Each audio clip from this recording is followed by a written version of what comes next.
Hello everybody, my name is not Markiplier, and today I will be overanalyzing Miram cultivation using math.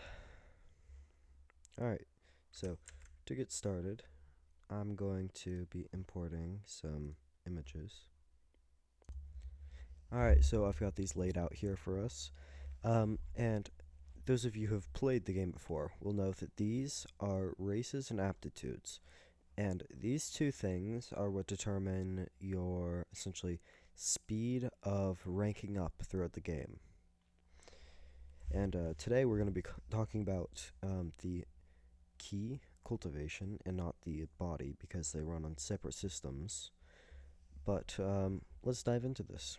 So, the more astute of you are going to notice that these numbers don't exactly add up to 100%.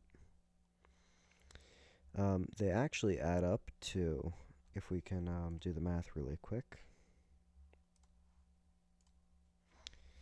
So 65 plus 45 plus 30 plus 20 plus 10 plus 1 plus 0.1. So this is actually pretty interesting because this isn't how statistics works.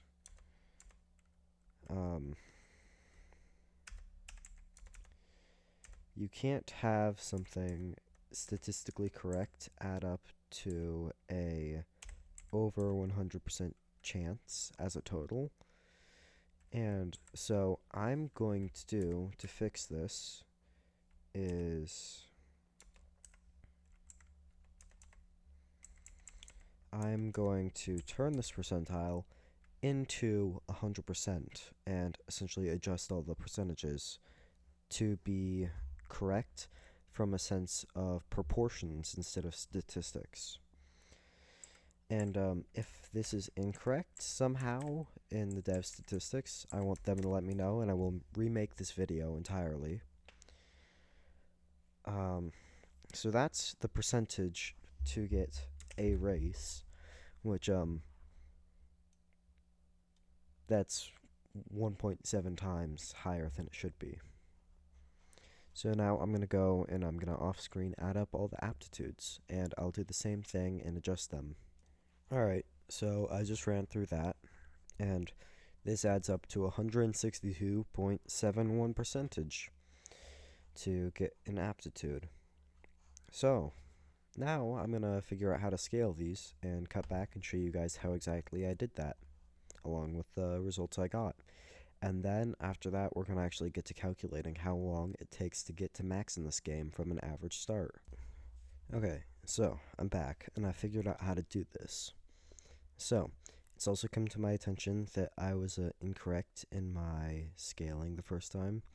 It's actually 165.71% on the aptitudes total. So, yeah, that's fun. But this great thing right here is our equation that we need to plug this into. So basically what this means is the original value of the percentage, say 1 to 2, 20%, the total sum, which would be 165.71, times 100, because that's what we want to get it to. And that is equal to our scaled percentage. And so it's not actually that difficult of an equation, but it's going to be tedious for me to run through all of these. So I will be back in just a second for you guys, but a while for me with all the data. Alright, so I just got done with this first part, and so these are our adjusted percentages for the races. They look a lot different than this, you'll notice, because they're nearly cut in half, but some of you who do this math yourself, you're going to yell at me because this isn't equal to 100%, this is equal to 99.99%. So kill me in the comments, someone else do it correctly please, but I am not going beyond 2 decimal points. Alright, I'm going to go do the aptitudes. It's going to be fun, very fun. So, I did it. As you can tell, probably by the tone of my voice, it is later. And I just have to say, the math on its own isn't that hard, but doing the math 31 times in a row, or however many that is, I already forgot, and not making a mistake is pretty hard. But it has been done, and now we get to the fun part, calculating the average of what a player will have before they start progressing. So this is going to be really fun because each player gets 5 aptitude spins to do this and 5 race spins to do this. So the only ones we actually care about over here are these 3 bottom ones, because all the other ones have no bonuses to their cultivation speed. So, the player character has about 80% total chance to get one of these. Or, no, that's including dwarf, my bad. The player character has about a 30%, about 27 to be exact, percent chance to get one of these bottom 3 here. Okay, I'm going to quickly bring these over. Yes, I am using Microsoft Paint to here. And now, so I'm just going to quickly mark it down as 28% or 27 or whatever.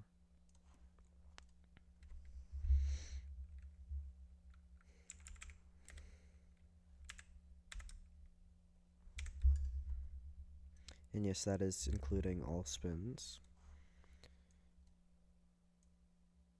We can actually get an exact by taking these numbers, adding them, and timesing them by 5. But I don't want to. It's late, or I guess early at this point. This video took me longer than expected. Okay, so about 27% chance to get that. So the player character is likely not going to. And no, I'm not including the codes. The codes make me want to not do YouTube anymore, like, or do anything anymore. But that's just more math. But that's 27%. We'll figure out how to exactly calculate that in a minute. And then we have 5 spins.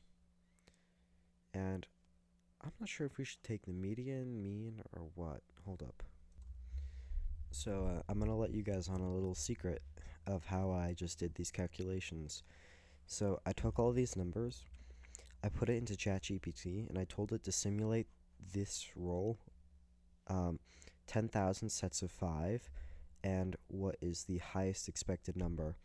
And you want to know what we came out with? It's actually 15, that's not 15, 15.9. More specifically 15.89, but we can only go down to 1 decimal point using the game. So 15.9 is our number there. Here we have about 27% odds. So what I'm going to do is I'm going to calculate using just this with no bonuses, this with each one of these bonuses, and we're going to see how much exactly time it takes to get to the end. Alright, so I'm going to take these bonuses, these bonuses, these bonuses, and this, and times 0. We're also going to adjust for zones, but we're not going to be adjusting for the pill aspect of the game, which gives you temporary bonuses to your speed. Alright, I'm going to quickly cut and pull up these bonuses. Okay, so I pulled these numbers up, and yes, I did get these numbers off of the Trello. That is where I'm going to be sourcing most of my information from this point forward from. So we have these magical numbers. This will determine our rate plus whatever zone we are in. Alright, I'm going to pull up a new sheet and we are going to start calculating for every single different level. And I will show you guys a reference for every single key level in the game. Okay, so what we have here is our fancy little every single realm in the game. So, basically, I'll give a short rundown for everyone who doesn't understand how the game works. In each one of these realms, there's 10 sub-realms, 1 through 10, numbered in Roman numerals. The first one is going to have the lowest, breakthrough requirement, and the highest 10 will have the highest amount to break through. Between each realm, there's a power jump, of course, because it's a game, but there's also a massive jump in the amount of key, the essentially XP required, to level up. But unlike traditional RPGs, the Mirim or Wuxia,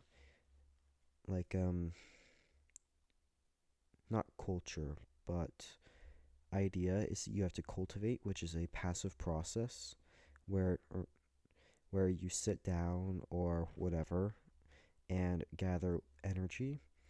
And this is demonstrated in the game by having a character who is essentially idle and absorbing things. So, this is just going to be all idle time we're calculating. But you also have to move to the highest bonus zone in the game, which is the multiplier based on the realm you're in. You can go to separate places. Look it up in the Trello if you're confused. I'm not going to go too in depth on it. But the starter area is 2x. So I'm going to get these amountages laid out in total. I'm just going to combine the key requirements for level 1 through 10 for all of them, and then I'm going to group them under their respective areas. And then I can just calculate it out based on chi per second per area, and it'll all be dandy. So I'm going to snap and cut to when I have that all sorted. Oh, okay, so it's finally over. You see, we have these numbers now. And essentially, what these numbers mean is the number to get from the first rank all the way to the start of the next rank, from third rank 1 to second rank 1. Except for Void Shattering, that's just from Void Shattering 1 to Void Shattering 10, because there's nothing higher. But it's still a pretty big number with a lot of zeros. And, yeah. Without the pill feature, this game would take a very, very long time. But here's our bases. So now, before we can start calculating, we also have to consider in every single cultivation zone, which gives boosts. The default is 2. And I'm going to go and get a chart of that laid out quickly to show you all, and we can get the multiplication done. Okay, so I have done the math, done the things, and so these boxes, inside these boxes, this is the cultivation multiplier, so this is the multiplier applied to that during this amount of time. So we can do, well, I know this based on the Trello information about the cultivation zones. And so now what we have to do is we have to take this and we have to divide it by this number times this number. Do that for every single one of them, and we'll have the amount of seconds per level, assuming no travel time or anything like that, just pure cultivation time. We'll have the numbers. And so I should start doing that.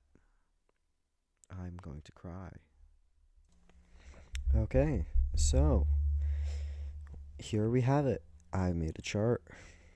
This chart is very fun because it shows essentially what the chi rate or key rate is in every single one of these zones. So now all I have to do is individually divide this and I'll have the seconds amount. So fun. So great. And if any of you, God forsake it, have been trying to follow along through this process, how I got this was multiplying them and then a lot of spaces to make this look pretty. Um, yeah, so this whole time, nothing should be beyond really basic multiplication, except for the first formula and the other one to find the adjusted proportions. But everything else here, just for the record, I'm using basic multiplication and everything like that, basic division. So, yeah.